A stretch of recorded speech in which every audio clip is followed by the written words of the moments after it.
There are legends. And then there's Michael Jackson, the man who didn't just change music, he changed everything. And now, after years of silence, the world is finally getting a closer look at the story behind the King of Pop. The first trailer for Michael has dropped, and it's not just a trailer. It's a time machine. A glimpse into the rise, the rhythm, and the raw genius of a man who defined generations. And trust me, if this is just the beginning, we're in for something unforgettable. Directed by Antoine Fuqua, the powerhouse behind Training Day and Emancipation, this isn't just another music biopic, it's a cinematic resurrection. Scheduled to hit theaters on April 24, 2026, Michael brings the magic, the controversy, and the mystery of one of the most iconic performers who ever lived.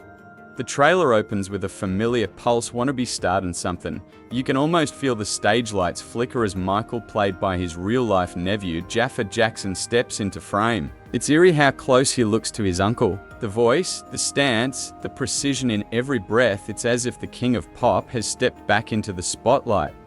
The footage cuts between Michael's early days, those Jackson 5 rehearsals, the family dinners, the chaos of sudden fame, and his unstoppable rise in the studio with Quincy Jones, played by Kendrick Sampson. It's pure energy. At one point, Quincy tells him, "Respect your past, but embrace your future." That single line feels like the soul of this movie. The trailer builds, layering pieces of Billie Jean, Don't Stop Till You Get Enough, and Smooth Criminal. It's the sound of ambition, pain, and perfection, everything that made Michael Jackson who he was. And then, that voice, that whisper, that sigh, that unmistakable breath that could turn silence into rhythm. Jaafar nails it, and in that second, the trailer doesn't feel like acting, it feels like memory. Lionsgate clearly knows what they're doing here. They're not trying to shock or sensationalize, at least not yet. This teaser focuses on the art, not the controversy. The poster alone says it all, showing Michael at different stages of his life, the little boy with the afro and the microphone,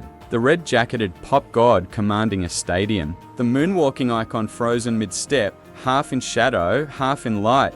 Every pose, every silhouette reminds you why the world still calls him the king. And that's what's powerful about this. Michael seems to be about legacy first and scandal second. But let's be real, that's a dangerous line to walk. The film's biggest question isn't what it will show, but what it won't. Will it dig into the pain, the scandals, the cost of greatness? We already know Coleman Domingo plays Michael's father, Joe Jackson, a man both feared and admired. He's barely visible in the trailer, just a glimpse, a shadow, and that's intentional. Because no story about Michael is complete without the tension between genius and control, between the little boy who sang for love and the man who performed to survive. And that's what fans and critics are waiting to see. Will Michael face the music, or will it dance around the harder notes? Still, it's impossible to deny the cultural gravity of this moment. For a whole generation, Michael Jackson isn't just a musician, he's mythology. The moonwalk, the glove, the jacket, the voice. They're not just pop culture symbols, they're pieces of history. And this movie, more than anything, feels like a love letter to that era, a reminder of when the world stopped to watch one man perform. It's nostalgia, it's reverence, and it's a bit of redemption all rolled into one. Antoine Fuqua has said he wants to show the man behind the music, and honestly, that's what makes this film feel so personal. Because beneath the fame and the flashbulbs was a person lonely, driven, complicated, and endlessly fascinating. The trailer doesn't give us answers. It doesn't need to. It just reminds us of one simple truth: there was, and will only ever be, one Michael Jackson.